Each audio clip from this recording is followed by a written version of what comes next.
شروع اللہ کا نام لے کر جو بڑا مہربان نہایت رحم والا ہے۔ اور تم نے پہلی پیدائش تو جان ہی لی ہے، پھر تم سوچتے کیوں نہیں؟ بھلا دیکھو تو کہ جو کچھ تم بوتے ہو تو کیا تم اسے اگاتے ہو یا ہم اگاتے ہیں؟ اگر ہم چاہیں تو اسے چورا چورا کر دیں سو تم باتیں بناتے رہ جاؤ کہ ہائے ہم تو تاوان میں پھنس گئے، بلکہ ہم بے نصیب رہ گئے۔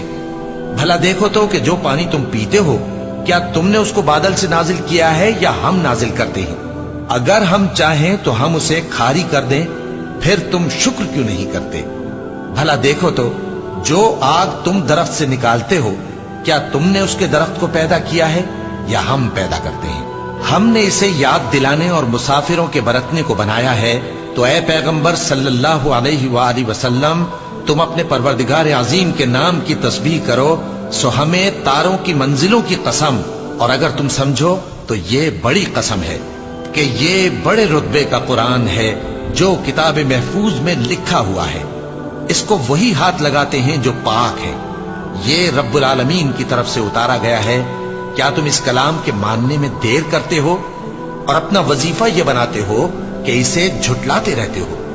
پھر جب جان گلے تک آ پہنچتی ہے اور تم اس وقت کی حالت کو دیکھا کرتے ہو، اور ہم اس مرنے والے کے تم سے بھی زیادہ نزدیک ہوتے ہیں لیکن تم کو نظر نہیں آتے۔ بس اگر تم کسی کے بس میں نہیں ہو تو اگر سچے ہو تو تم جان کو لوٹا کیوں نہیں لیتے؟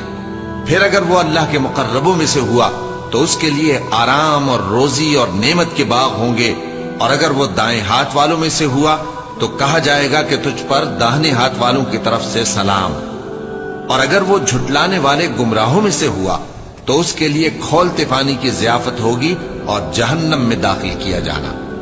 یہ بات واقعی یقینی ہے، تو اے نبی صلی اللہ علیہ وآلہ وسلم تم اپنے پروردگار عظیم کے نام کی تسبیح کرتے رہو۔